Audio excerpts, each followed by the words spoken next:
This is it. This is the one. This is my favorite retro gaming handheld to date. Now, when it comes to the world of retro gaming handhelds, there are just so many options to choose from. There's so much variety, whether you want to look at pocketability, power, niche devices. It's almost painful trying to choose between all these devices. I've said in the past, it's like trying to pick an Android mobile phone. They can all seem so similar and so different at the same time. And you always feel like you're gonna make the wrong choice. There's just so many options out there, it's hard to pick. Do you go down the path of a niche device that's gonna satisfy maybe a smaller portion of emulation? Or do you aim for maybe a more expensive generic device that's gonna give you as much gaming as possible? Some of these niche devices can be absolutely fantastic. One of my favorite being the Vertical Magic X, that is superb for DS emulation. But you're not going to play much else on that beyond DS emulation and some vertical shooters. Picking a niche device is a lot easier if you know exactly what you want, because for each specific niche area, there's not as many devices to pick from. But if you want a more generic option which gives you as much retro gaming emulation as possible, then that gets a lot harder. There's so many options out there, from vertical to horizontal to flip, more power, less power, more expensive, less expensive. It gets really, really hard. But for me, I've definitely found the console that is best for me right now, and the best retro handheld I've used to date. I've been using it for quite some time now, and I've had this thought ever since I got it, but I waited on it. I waited to see if it would survive all the extra devices that would be coming out, if it would still be my number one console months after the fact, because that's the true test. There's so many retro handhelds that come out all the time. As good as one might seem, it's very easy to move on from it pretty rapidly and move to the next shiny object. Yet this device currently has stood the test of time. Now, what does a console have to be my favorite, to be my best console to date? First of all, it has to be a reasonable cost. It's very easy for a handheld to provide as much power as possible and cover as wide a variety of emulation as possible, and it costs an absolute arm and a leg. That for me is kind of pointless, because if you're spending over £500 to £1,000 on a device, you're gonna be quite nervous about it. You're not gonna want to take it everywhere. You're not gonna feel like it's a throw in the pocket, throw in the bag kind of device. You're probably gonna want to spend your time, be careful, sat at home enjoying it. And for me, that directly impacts another one of the most important aspects for what the best retro gaming handheld has to provide, and that's pocketability. Pocketability and portability. Every handheld you could claim is portable, but not every handheld is pocketable. And even devices which you class as pocketable, if it feels a bit too expensive, premium, or fragile, you don't really want to put it in your pocket and just head off into your car or walk down the street, because you're worried that something will happen to it, it'll be too fragile. And if it's an expensive device, you can't afford to replace it. And that then brings me straight on to durability and build quality. For it to be the best retro gaming handheld, it has to be a handheld that's going to be durable and has great build quality. It has to feel like it's not just going to fall to pieces in your hand, that if it does inevitably suffer a drop, because if it's your best retro gaming handheld, you want to use it all the time, likelihood is you might drop it once or twice. You don't want to feel like it's just going to smash to pieces.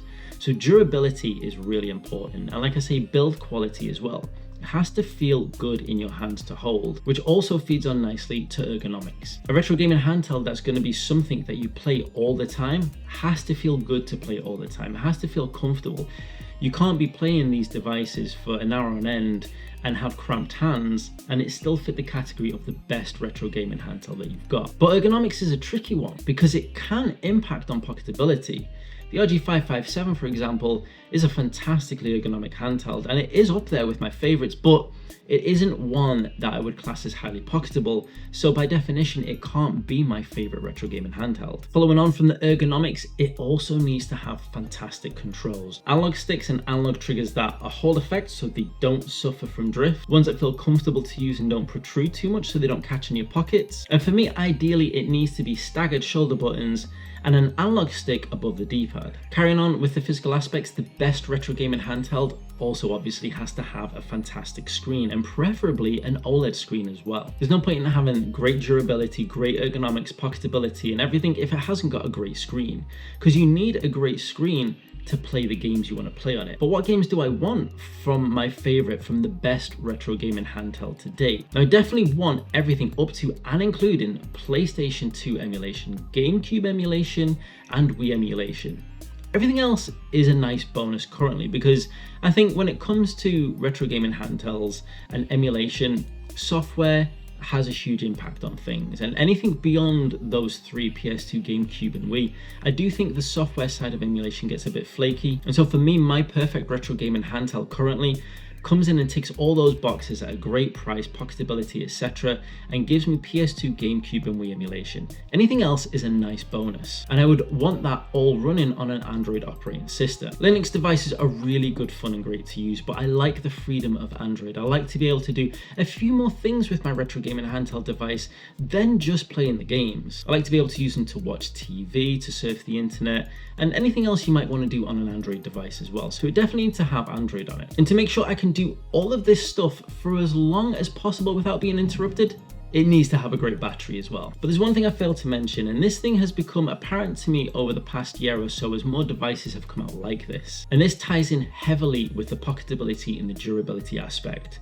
Now I'm going to probably give it away on this one, but my best retro gaming handheld to date has to have a flip screen. And that is why the Retroid Pocket Flip 2 is my absolute favorite handheld to date, and the handheld that I will happily say is the best retro gaming handheld released to date. Now, no doubt, there's other handhelds out there that provide more power, more features like a second screen, and in all honesty, the flip style console might not be for everyone. But for me, the Retroid Pocket Flip 2 does everything I have ever needed a retro gaming handheld device to do, and it does it brilliantly. It looks great, it feels great, it plays great, it's so much fun to carry around with me. And without even meaning to, over the past 8 months, the Retroid Pocket Flip has been by my side with me everywhere I go and helping me with everything I wanted to do, from playing games on it to watching TV shows while I was abroad, and even when I needed to surf the net with a nice little device that could sit on my knee with the screen propped up that I didn't have to hold, it's been perfect.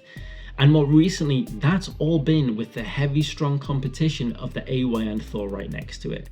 And yet still somehow the Retroid Pocket Flip is my go-to device. If you do want to get your hands on a Retroid Pocket Flip 2, links will be in the description below. But if you want to see a bit more hands-on time with this device, then check out this video right here.